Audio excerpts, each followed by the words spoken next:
चरण अद्वई और इसमें शांति में श्री रघुवीर के यहाँ पे हमारे परम से प्रार्थना है, यदि हो तो आप सब करवा अवश्य करो।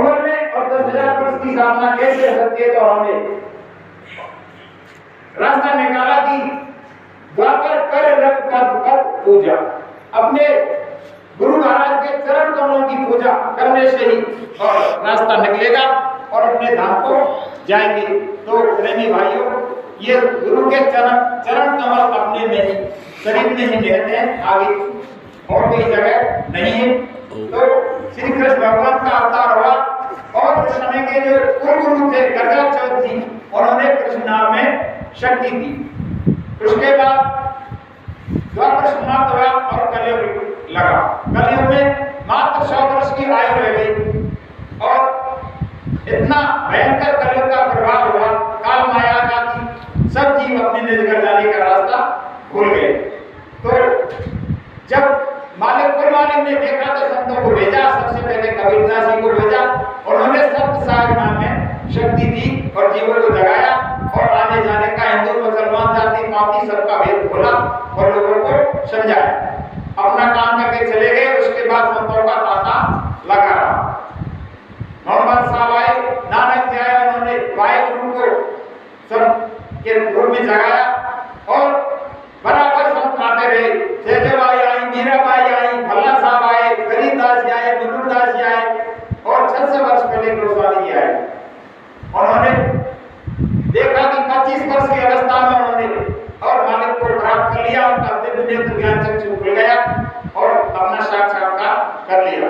जब उन्होंने त्रिकालदर्शी दिव्य नेत्र से देखा कि जीव इतने फंसे हुए हैं और आगे जो है कलयुग विशाल रूप से अपना प्रभाव जमाएगा, तो जीव कैसे आवागमन से मुक्त होंगे।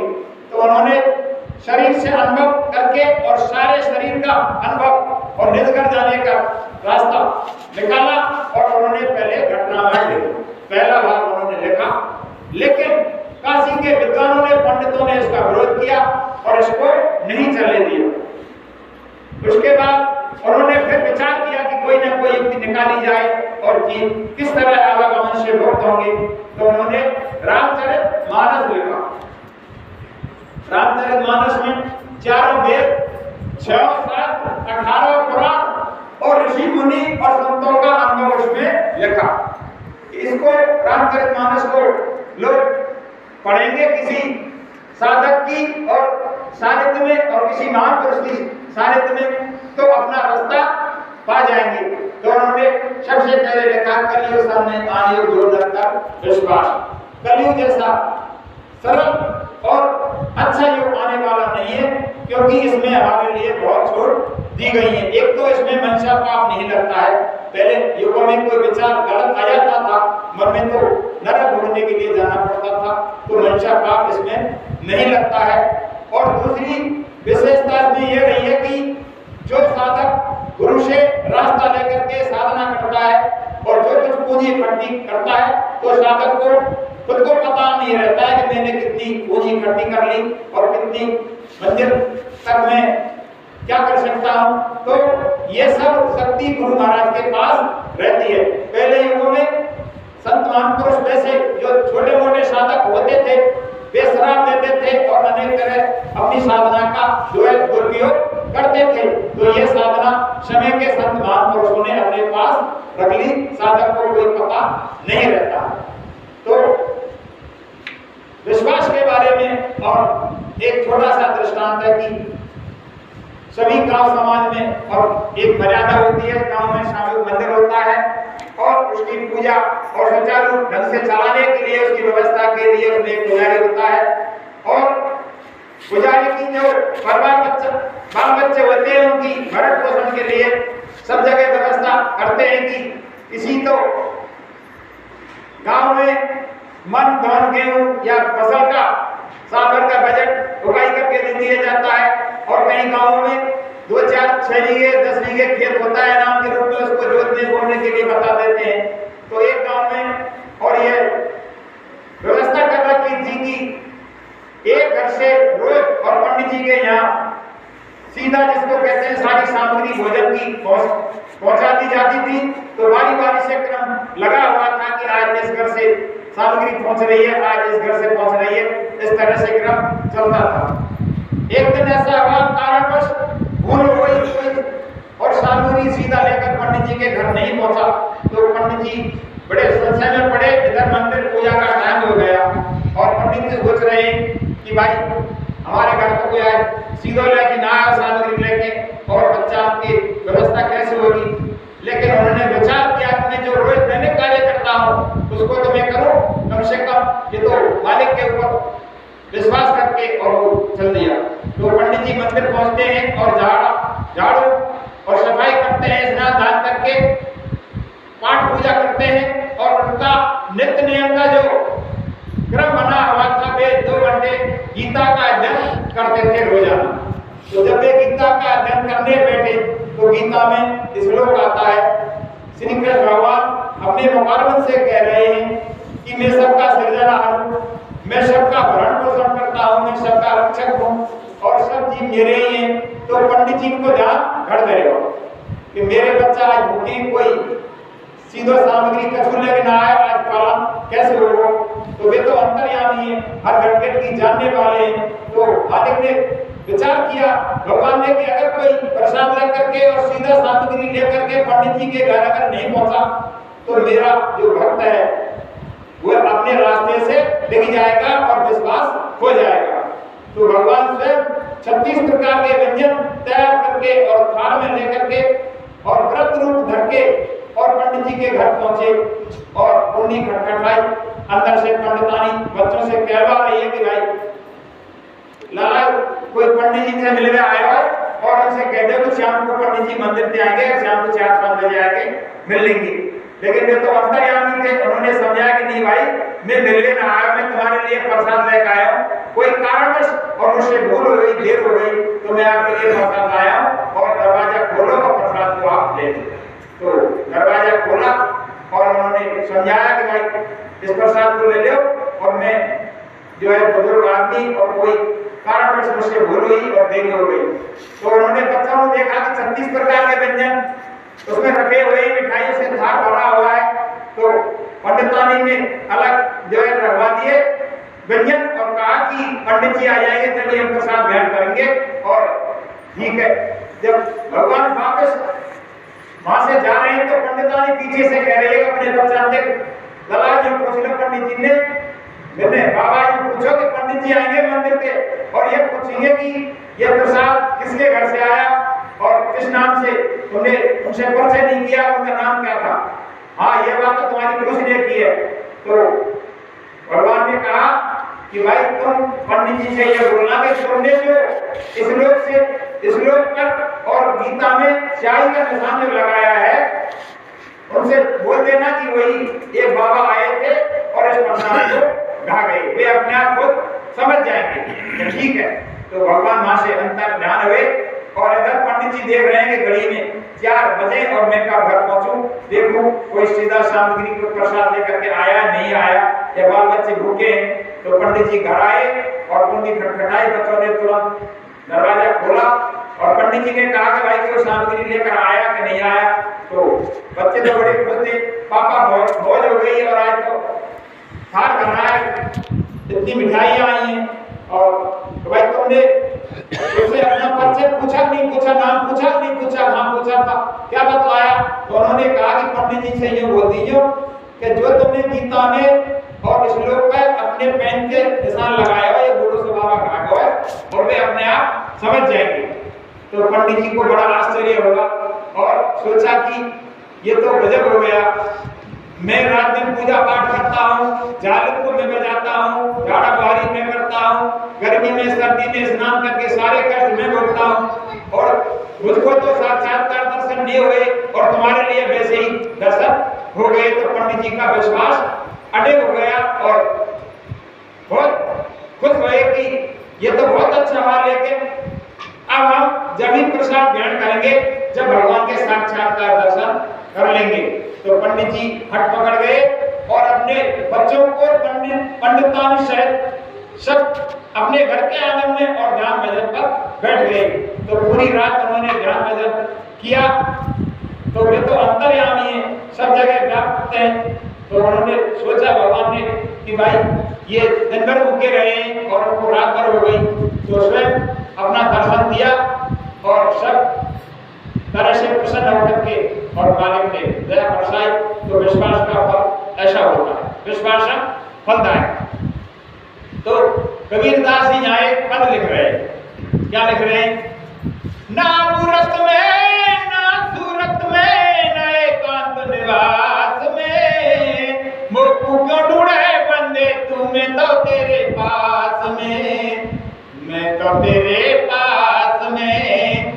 न मंदिर में ना मस्जिद में ना काशी कैलाश में, मुझको क्यों ढूंढे बंदे तुम्हें तो तेरे पास में, मैं तो तेरे पास में। न मंदिर में ना मस्जिद में ना काशी कैलाश में, मुझको क्यों ढूंढे बंदे तुम्हें तो तेरे पास में, मैं तो तेरे पास में।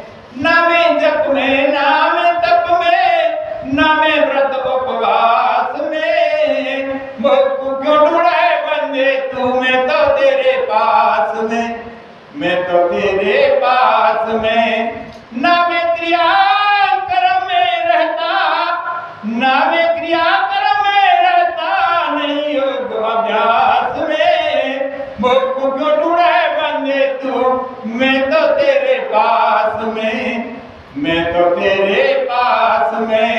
नहीं अन्न में नहीं पिंड में, नहीं अन्न में नहीं पिंड में, नहीं आकाश ब्रह्मांड में, मुझको क्यों ढूंढे बंदे तू, मैं तो तेरे पास में, मैं तो तेरे पास में। जटा मुकुट कुंडल में नहीं मैं, जटा मुकुट कुंडल में नहीं मैं, गिरिपुरी सन्यास में, मुझको क्यों ढूंढे बंदे तू, मैं तो तेरे पास में, मैं तो तेरे पास में।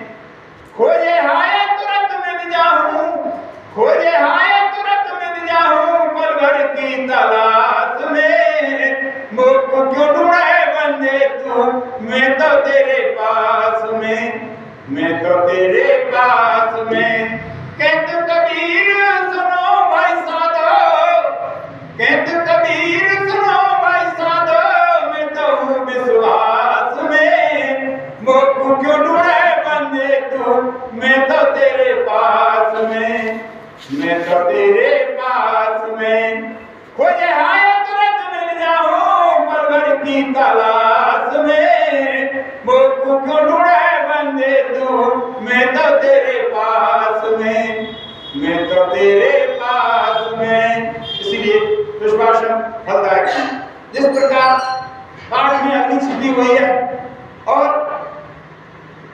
दूध में घी छिपा हुआ है, मेहंदी के पत्ते में लाली छिपी हुई है, लेकिन वह क्रिया द्वारा मिलेगी तो ये स्वयं अपने में और मालिक विराजमान है और ढूंढने से क्रिया द्वारा हमको इसको पा सकते हैं। तो ये सब शरीर में निहित है। छठे चक्र पर जहाँ दोनों आंखों के बीच में और जीवात्मा बैठी हुई है और माता बहनें इसके पूजन के लिए बिंदी लगाती हैं और भाई लोग तिलक लगाते हैं। इस शरीर से बढ़कर कोई चीज नहीं है। सारा सब कुछ इसमें वृत्तांत ये सत्संग के माध्यम से हमको जानकारी मिलेगी। आगे गोस्वामी जी लिख रहे नाम की साधना। तो कलयुग समनी, कलयुग केवल नाम आधारा और समर समर उतना ही हमारा एक नाम का आधार उन्होंने लिखा। तो नाम किसको कहते हैं, पहले नाम की व्याख्या और परिभाषा सुने। नाम कहते हैं आवाज को, वेदवाणी, ब्रह्मवाणी, आकाशवाणी, मुसलमान भाई इसको कलमा कहते हैं और आयतें कहते हैं।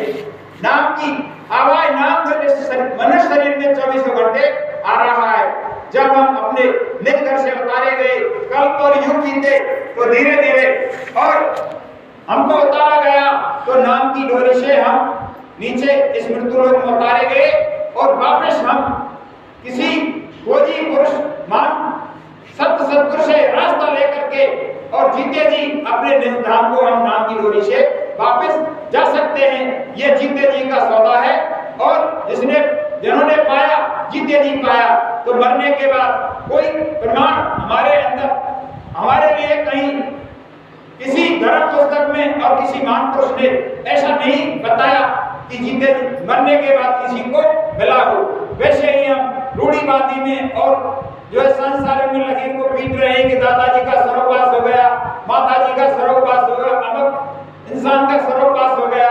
तो ये पूरी कल्पना है। जिन्होंने पाया जीते जी पाया और मनुष्य शरीर से पाया, और जिन्होंने पाया उन्होंने कह करके गाया और ग्रंथ लिखे और अपना अनुभव छोड़ गए। मीराबाई ने कह करके गाया कि पाया जी मैंने नाम रतन धन पाया, और वस्तुओं में लगते ही मेरे सतगुरु कृपा कर अपनाया, पाया जी मैंने नाम रतन धन पाया। तो ये जीते जी का सौदा है। अगर सारी पृथ्वी को कागज बना दे, जितने वृक्ष खड़े हैं उनको कलम बना दे, और जितने समुद्र हैं उनको शाही बना दे, लेकिन नाम की महिमा लिखने में और कहने में नहीं आ सकती।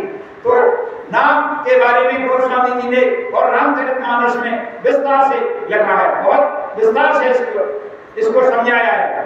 नाम संतन वादीना, संत बिना कोई नाम न चीना।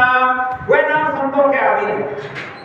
उस नाम को संत जानते हैं, और संत जिस नाम में शक्ति दे देते हैं, जागृत कर देते हैं, उसी नाम से रास्ता खुल जाता है जीवों को आने जाने का।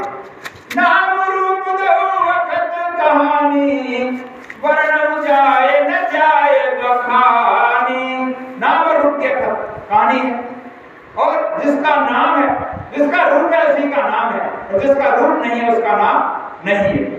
जासु नाम सुमूरत एक कुमारा, उतर रहे नर वंशेंद्र अपारा। जिस नाम को लेने से, जिस नाम को अंतःकरण जागृत करने से और सब भवसागर से पार हो जाते हैं, तो वह नाम की दौलत अमूल्य है, अमूल्य है।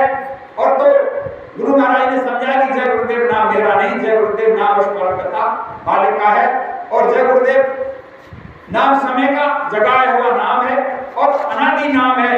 जय जय जय हनुमान गोसाई कृपा करो गुरुदेव के नाही। तो ये कोई आश्चर्य और शंका करने की बात नहीं है। गोस्वामी महाराज ने रामचरितमानस में कहा एक अन्य नामा और सच्चिदानंद प्रभु धामा, वो एक है, वो अनेक जगह नहीं है, वो हर जगह व्याप्त है। पूरब पश्चिम उत्तर दक्षिण सब जगह पत्ते पत्ते में जर्रे जर्रे में वो व्याप्त है। तो वो अनामी है, उसका नाम नहीं है। नाम तो जब समय के संत ऋषि मुनि होते हैं नाम तो वे रखते हैं, नाम में शक्ति देते हैं। जिस प्रकार माँ के पेट से बच्चा बच्ची पैदा होते हैं, आते हैं, और हम उनका नाम रखते हैं, इसी प्रकार समय के ऋषि मुनि और संत होते हैं, वे नाम रखते हैं, नाम में शक्ति देते हैं और नाम को जागृत करते हैं। तो जय गुरुदेव नाम जागृत नाम है, समय का जगा हुआ नाम है, इसी से आवागमन से मुक्ति मिलेगी और ये शंका नहीं करें जय गुरुदेव नाम का। तो आगे गुरु महाराज ने समझाया कि बच्चों ये मेरा नाम नहीं है, मैं जय गुरुदेव नाम का प्रचार करता हूँ और ये समय का जगा हुआ नाम है। मेरा तो वही नाम है जो रामचरितमानस गोस्वामी जी का नाम था। तो प्रेमी भाइयों, ये शंका करने की बात नहीं है। नाम के बारे में बहुत विस्तार से और गोस्वामी जी ने लिखा। तो बेहर कृपा मिले नहीं संता। अगर जिसके लोक में हम काल पुरुष के में भगवान के में हम रह रहे हैं, उसकी दया बिना, उसकी कृपा बिना हमें संत नहीं मिलते। तो संत कब मिले?